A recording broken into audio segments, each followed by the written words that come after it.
Topic ball bearing. तो ball bearing के ऊपर बहुत सारे वीडियोस मैंने अपलोड किए हैं, उनकी एक प्लेलिस्ट बनाई है और लिंक आपको इसी वीडियो के डिस्क्रिप्शन में मिल जाएंगी।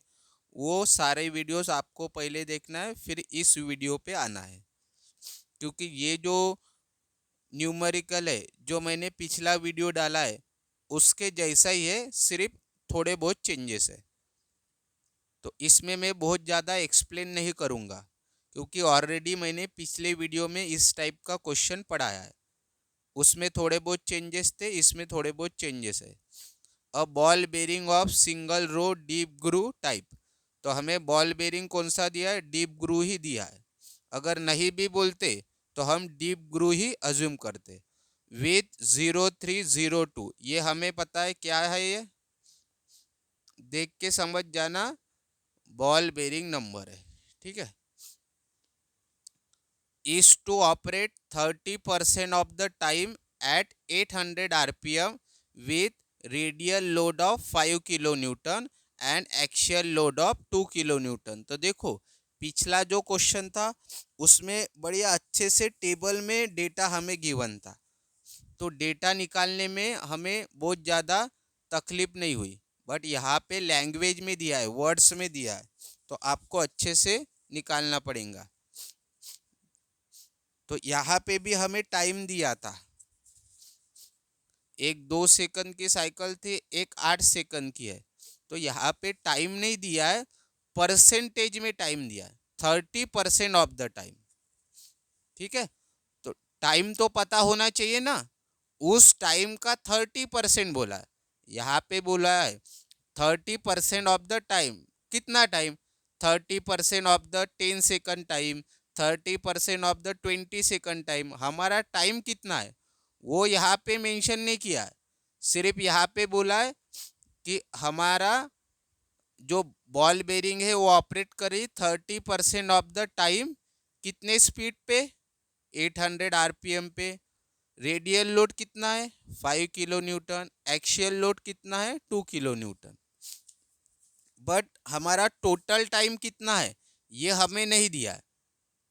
तो उस टाइम में से जो 30% टाइम है, उस टाइम में हमारी स्पीड 800 आरपीएम है, load radial load 5 kilo Newton है और एक्शियल लोड है 2 kilo Newton. And for rest of the time, यानी जो बचा हुआ टाइम है, यहाँ पे हमारा 30% टाइम है, तो रेस्ट वाला कितना होगा? टोटल तो 100% रहता है ना, तो यहाँ पे 30% बोला है और यहाँ पे बोला है रेस्ट ऑफ द टाइम, यानी बचा कितना परसेंट? 100% में से 30% चला गया तो कितना बचा? 70%, है ना। 30% टाइम के लिए ये वाला डेटा दिया है ना, और रेस्ट ऑफ द टाइम के लिए ये वाला डेटा दिया है। तो यहाँ पे वो 70% भी लिख सकते थे, बट उन्होंने रेस्ट ऑफ द टाइम बोला है, तो समझ जाना 100 में से इसको माइनस कर लेना। यहाँ पे 40 रहता तो रेस्ट ऑफ द टाइम 60 हो जाता, यहाँ पे 50 रहता तो रेस्ट ऑफ द टाइम 50 हो जाता, यहाँ पे 60 रहता तो रेस्ट ऑफ द टाइम 40 हो जाता है। ऐसा भी आपको समझना है। तो 70% के लिए स्पीड दी है 1000 आरपीएम, रेडियल लोड है 2 किलो न्यूटन और एक्शियल लोड है 1 किलो न्यूटन रिस्पेक्टिवली। पहले रेडियल बोला है तो ये रेडियल की वैल्यू, और देन एक्शियल बोला है तो ये एक्शियल की वैल्यू निकालना। क्या है जो हमें पिछले क्वेश्चन में निकालना था? Average life. और किस यूनिट में? आवर्स में। तो क्वेश्चन सेम जैसा ही है, बस फर्क क्या है, इसमें टेबल में अच्छे से डेटा दिया था। क्वेश्चन सेम ही है। कैसे सेम है? यहाँ पे भी बॉल बेरिंग नंबर था, यहाँ पे भी बॉल बेरिंग नंबर है, यहाँ पे भी हमें टाइम दिया है, तो वो टोटल टाइम हम निकालेंगे। इस फॉर्मेट में हमें टाइम निकालना पड़ेगा ना, सेकंड वाले फॉर्मेट में। तो वो कैसे निकालेंगे वो बता देता हूँ। तो यहाँ पे भी दो लोड, दो रेडियल लोड है, एक है 5, एक है 2। तो यहाँ पे भी दो रेडियल लोड थे। दो एक्शियल लोड है, एक है 2 किलो न्यूटन, एक है 1 किलो न्यूटन। यहाँ पे भी दो एक्शियल लोड थे। यहाँ पे भी दो स्पीड दिए, 800 और 1000। यहाँ पे भी दो स्पीड दिया है। बस चेंजेस क्या है? इसमें सर्विस कंडीशन गिवन थी, इसमें सर्विस कंडीशन गिवन नहीं है। और यहाँ पे भी एवरेज लाइफ निकालना था, यहाँ पे भी एवरेज लाइफ निकालना। ब चेंजेस क्या है, सर्विस कंडीशन दी नहीं है, और ये जो हमें टाइम है ये डायरेक्ट गिवन नहीं है, ये हमें निकालने पड़ेंगे। तो कैसे निकालेंगे, देखो अभी तो ये लिख लेना जो जो मैंने बताया है गिवन में। बॉल बेरिंग कौन सा है, single row deep groove ball bearing number लिखा है। 30% ऑफ द टाइम के लिए जो डेटा दिया वो लिख लेना, फिर 70% के लिए जो डेटा दिया वो लिख लेना। निकालना क्या है, एल एवरेज या फिर L50। तो सबसे पहले देखो, हमें टाइम तो दिया नहीं है, यहाँ पे ऑलरेडी हमें टोटल टाइम पता था 10 सेकंड, और उसमें से पहली साइकिल 2 सेकंड की थी, दूसरी 8 सेकंड की थी। तो ये सब कुछ हमें पता था। इसमें तो पता ही नहीं है ना टोटल साइकिल हमारे कितने सेकंड की है। ठीक है, तो सेकंड में भी दे सकते थे, पिछले क्वेश्चन में मिनट में भी दे सकते, वो तो आपको पता है। यूनिट कुछ भी दे सकते हैं। हमें किस में चाहिए हमेशा, हमें तो चाहिए मिनट में। अगर सेकंड में दिया रहेगा तो हम मिनट में कन्वर्ट कर लेंगे। तो ऐसे वक्त क्या करना, अभी आपको टोटल साइकिल टाइम तो पता नहीं है। पिछले वीडियो में टोटल साइकिल टाइम 10 सेकंड था, और एक और वीडियो मैंने होमवर्क के लिए दिया था, इसमें था 20 सेकंड। तो इसमें अज्यूम करना पड़ेगा आपको टोटल लोड साइकिल। तो सर कितना अज्यूम करेंगे, अगर क्वेश्चन में नहीं दिया है तो हर क्वेश्चन में कितना अज्यूम करना है, 10 सेकंड अज्यूम कर लेना। कोई कुछ भी करे, आपको 10 सेकंड कर लेना है। फिर क्या करना, अब 10 सेकंड को हमें 2 साइकिल में डिवाइड करना पड़ेगा।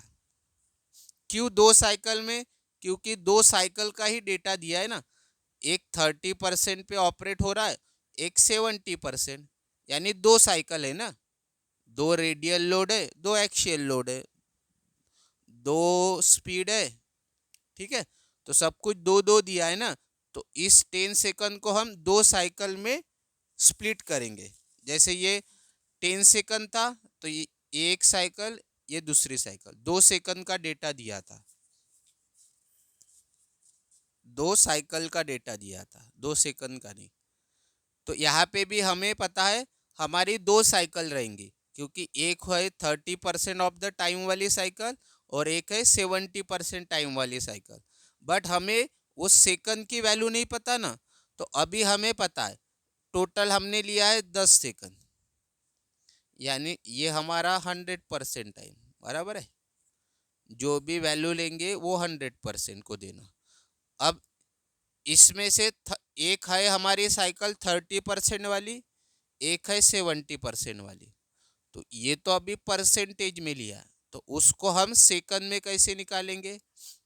10 सेकंड का 10 सेकंड यानी 100%। तो इसका 30% कितना होगा, डायरेक्ट भी बता सकते हो, 3 सेकंड रहेगा। सर इसका 70% कितना होगा, 7 सेकंड होगा। सर इसका 50% कितना होगा, 5 सेकंड होगा। ऐसे डायरेक्ट भी बता सकते। या फिर क्या करना, पहला आपका 30% है, दूसरा 70% है। 30% यानी कितना होता है, 0.30। अरे 30 डिवाइडेड बाय 100 कर लेना, यही आता है ना। 70 डिवाइडेड बाय 100 कर लेना, यही आता है। 0.30 लिखो या 0.3 लिखो, एक ही है। फिर क्या करना, जो हमारी टोटल है ना उससे इसको मल्टीप्लाई कर देना। जो भी आपका आंसर आएगा वो आपका रहेगा T1। यहाँ पे जो भी वैल्यू रहेंगी उसको हमने जो टोटल लोड साइकिल लिया है उससे मल्टीप्लाई कर लेना। जो भी आपका आंसर आएगा वो T2 रहेगा। तो हमारी पहली साइकिल कितनी सेकंड की है, 3 सेकंड की, और दूसरी साइकिल 7 सेकंड की। तो कभी कभी ये वैल्यूज डायरेक्ट दी रहती है, इसमें आपको निकालना है। कैसे निकालना है मैंने आपको बता दिया। फिर हमें पता है वैल्यूज हमें सेकंड में नहीं चाहिए, हमें किस में चाहिए, मिनट में चाहिए।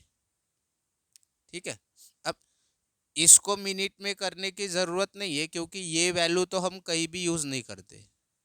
ठीक है, हमें वैल्यू यूज़ करना पड़ता है T1 और T2। ठीक है, इसको अगर लिख भी लिया आपने 10/60 मिनट, फर्क नहीं पड़ेगा। बस जब आप यहाँ पे कैलकुलेशन करोगे तो ये 10 सेकंड वाली वैल्यू लिखना। ठीक है, तो ये हमारे 3 सेकंड को कन्वर्ट कर लिया मिनट में, /60। T2 को भी 7 सेकंड है, उसको /60 मिनट में कर लिया। अब हमें पता है क्या क्या वैल्यू दिया है, यहाँ पे लिख लेना। 30% यानी अभी समझ जाना 3 second.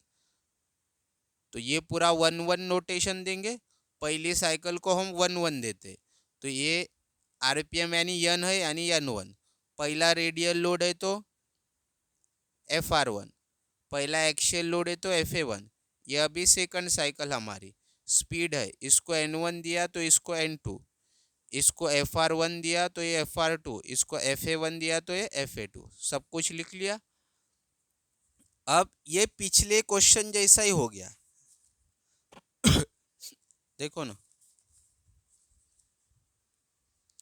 T1 T2 T1 T2, इसमें भी N1 N2 था आरपीएम में, इसमें भी N1 N2 है। FR1 FR2, FR1 FR2, FA1 FA2, FA1 FA2।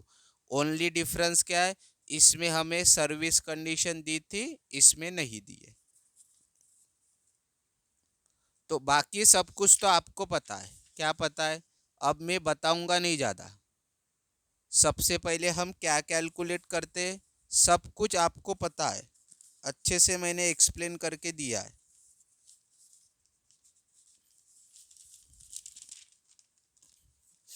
इसमें भी एल निकालना है, एल एवरेज। तो एल एवरेज इस फॉर्मूले से निकलेगा, पिछले वीडियो में बताया। फिर एल एवरेज निकालना है तो इन 4 चीज़ों की ज़रूरत पड़ेगी, FE, N, reliability factor, C। तो सबसे पहले हम जनरली क्या निकालते हैं, FE। तो FE के हमारे पास 3 फॉर्मूले मैंने बताए थे, 1 2 3।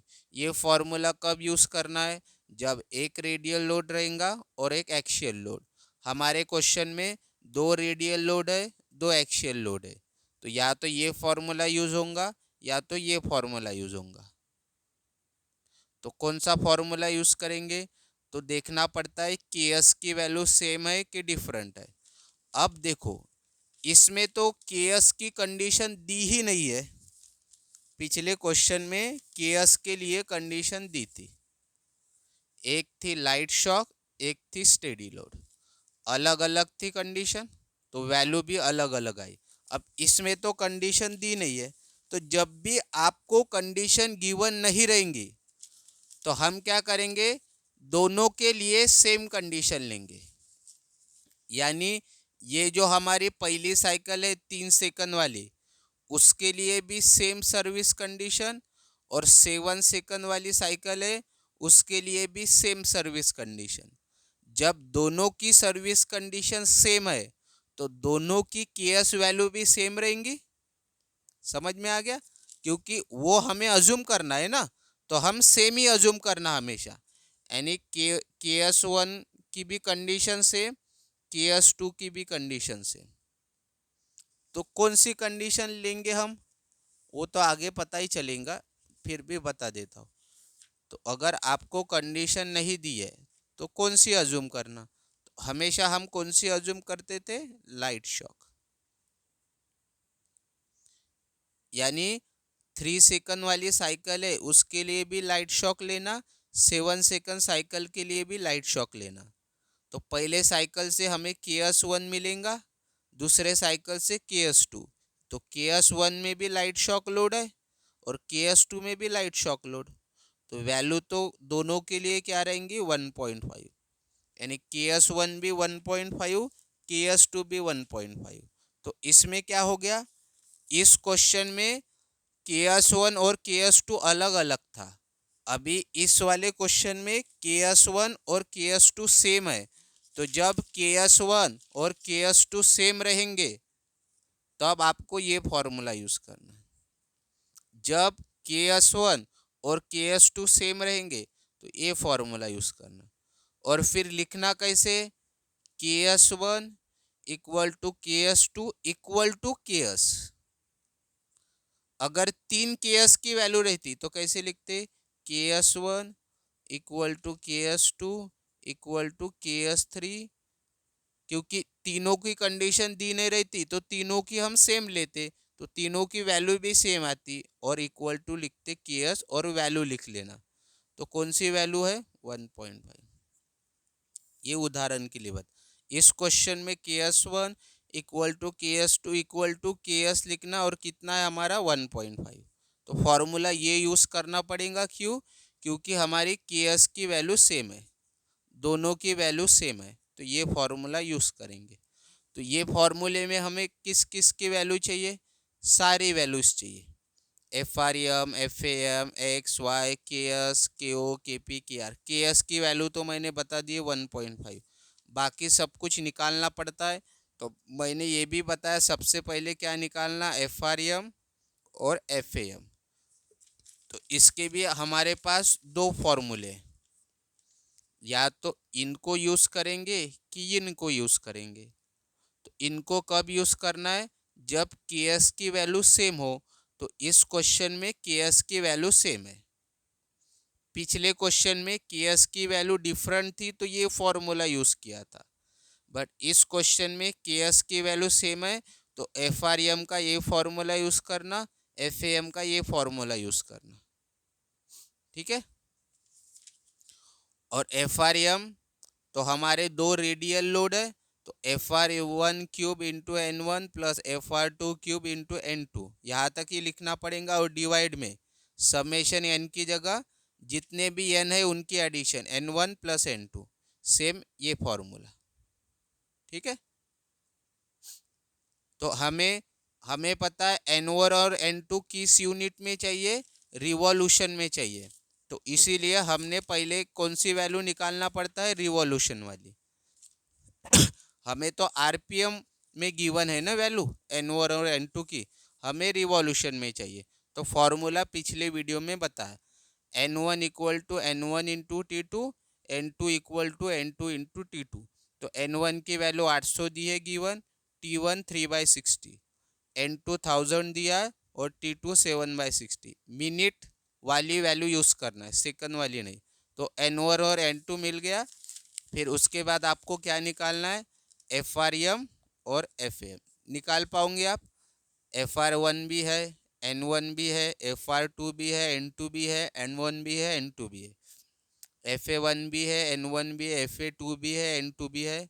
समेशन N की जगह हुई N1 प्लस N2, और पावर में 1/3, दोनों वैल्यू आपको मिल जाएंगे।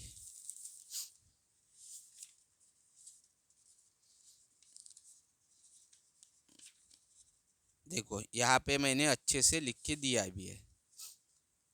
तो KS की वैल्यू तो हम दोनों साइकिल के लिए सेम ही अज्यूम करेंगे। लाइट शॉक लोड यहाँ पे बोला है, assume light shock load for both cycle. तो अगर सर्विस कंडीशन नहीं दी है तो जितनी भी साइकिल्स रहेंगी ना उनके लिए सेम ही कंडीशन अज्यूम करना, और जब कंडीशन ही सेम है तो वैल्यूज भी सेम रहेंगी। तो KS1 भी 1.5, KS2 भी 1.5।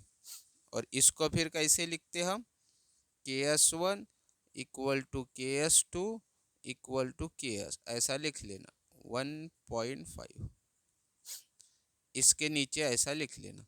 फिर मीन रेडियल लोड बताया कैसे निकलना है, वैल्यू सब कुछ है, FRM FAM हमें पता है। ये दो वैल्यूज मिलने के बाद क्या निकाला था, पिछले वीडियो जैसा ही है, प्रोसीजर तो वही है, जैसे हमने ये निकाल लिया। तो अभी हमारे पास FRM भी है, FAM भी है।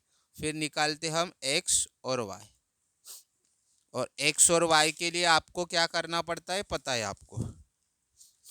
X और Y कहाँ से निकालते हम, पेज नंबर 144, यहाँ से ऑलरेडी मैंने एक्सप्लेन करके दिया है।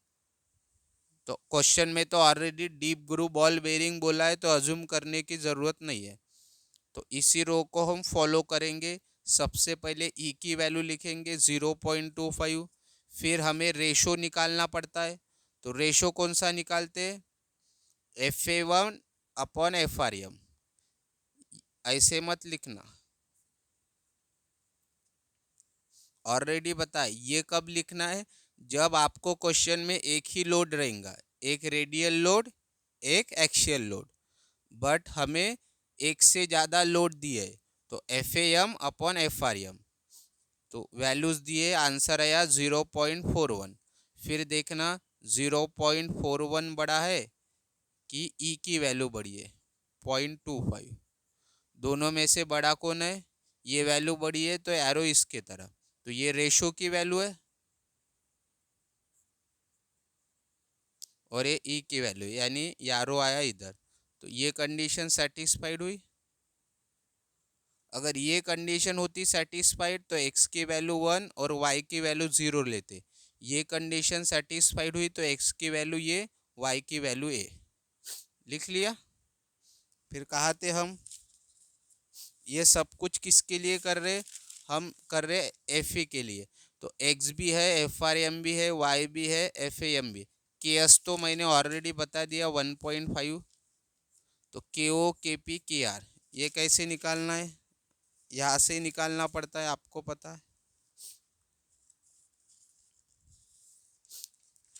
तो KO के बारे में क्वेश्चन में कुछ दिया है क्या? ऑक्सीलेशन फैक्टर के बारे में ये कुछ तीनों में से कुछ कंडीशन दिए क्या? नहीं दिए। तो पहली कंडीशन लेते, KO आएगा 1। KP के लिए कुछ दिया है क्वेश्चन में? नहीं दिया है, तो ये भी वैल्यू 1।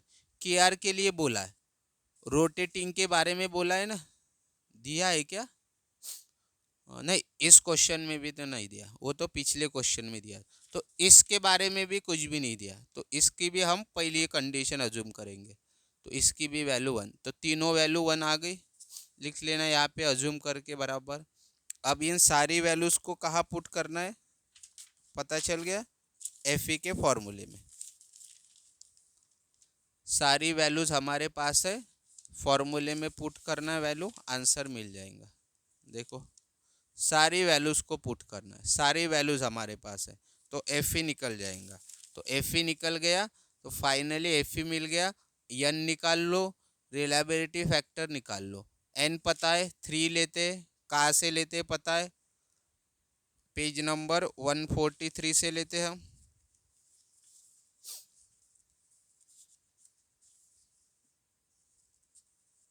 फिर रिलायबिलिटी फैक्टर कहाँ से लेते?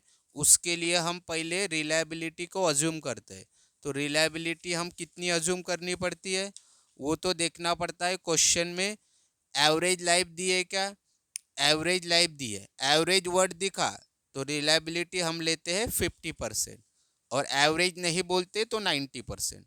तो रिलायबिलिटी 50%, और 50% के लिए रिलायबिलिटी फैक्टर की वैल्यू देखना, तो 50% के लिए रिलायबिलिटी फैक्टर की वैल्यू है 5, तो यहाँ पे लिख लिया। फिर क्या बचा हमारा? FE हो गया, NB हो गया, रिलायबिलिटी फैक्टर भी हो गया, C। और C कहाँ से निकालते? बॉल बेरिंग नंबर से। तो बॉल बेरिंग नंबर हमें क्या दिया है? 0320। तो बॉल बेरिंग नंबर अगर हमें क्वेश्चन में दिया रहा तो हम C डायरेक्ट निकालते हैं पेज नंबर 149 से। तो हमें बॉल बेरिंग नंबर क्या दिया है? 0320। तो कैसे निकालना है C की वैल्यू? तो 03 हम कहाँ पे देखते? इधर है क्या 03, यहाँ पे है 03। और 20 कहाँ पे देखते? ये नंबर वाले कॉलम में। तो 20 देखना कहाँ पे? ये नीचे है 20। तो 03 से नीचे आना, 20 से जाना इधर, कहाँ पे इंटरसेक्शन हो रहा है? यहाँ पे।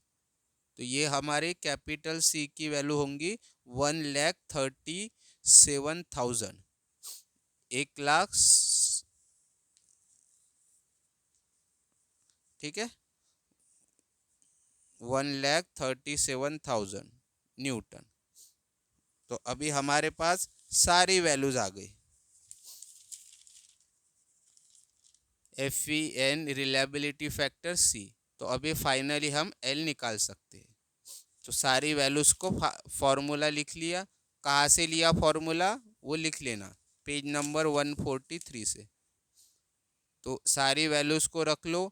हमें पता है ये वैल्यू काय में मिलेंगे, हमें मिलियन रिवॉल्यूशन में। लेकिन क्वेश्चन में हमें पूछा है आपको आवर्स में वैल्यू निकालनी है। तो आवर्स में अगर वैल्यू निकालनी है एल की, तो इस फॉर्मूले का हम यूज़ करते हैं। फॉर्मूला लिख लेना। बट प्रॉब्लम क्या है, यहाँ पे आता है एन एवरेज। जब भी एक से ज़्यादा स्पीड क्वेश्चन में रहेंगी तो आपको एन एवरेज लिखना है। और अगर एक ही स्पीड दी है तो सिर्फ एन लिखते हैं हम। तो यहाँ पे एक से ज़्यादा है ना, एक N1 है एक N2 है, तो एक से ज़्यादा स्पीड दी है ना, तो एन एवरेज लिखना। अगर एक ही एन दिया रहता तो फिर यहाँ पे एन आता। तो हमें निकालना है एन एवरेज, क्योंकि एन एवरेज नहीं है हमारे पास। तो ये रहा हमारा formula, N1 into T1 plus N2 into T2 divided by T1 plus T2। अगर हमारे पास N3 भी होता तो N1 into T1 plus N2 into T2 plus N3 into T3, T1 plus T2 plus T3। फॉर्मूले आपको बनाते आना चाहिए। तो N1 अभी ये पता है आपको, ये वैल्यू आरपीएम में चाहिए, ये मिनट में चाहिए, ये आरपीएम में, ये मिनट में, मिनट मिनट। तो ये N1 और N2 तो क्वेश्चन में गिवन है, T1 T2 हमने निकाला है। तो एवरेज वैल्यू क्या है एन की, 940।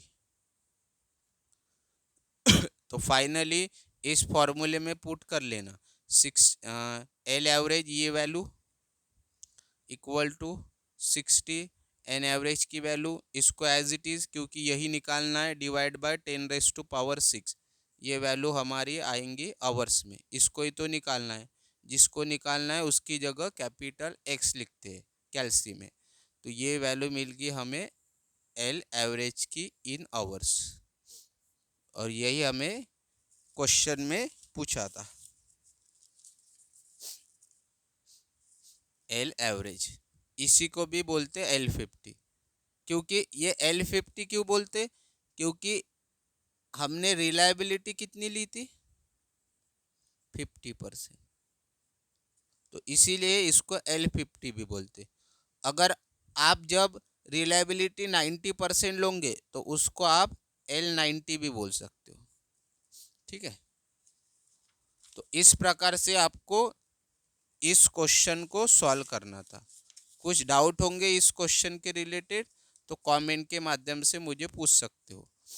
और इसके जैसा ही क्वेश्चन मैंने पिछले वीडियो में पढ़ाया है और एक उसमें होमवर्क भी दिया है, तो उस वीडियो को आपने देखा होगा, तो समझ में आया होगा इस क्वेश्चन, ये क्वेश्चन। तो कुछ डाउट होंगे तो कमेंट के माध्यम से पूछना।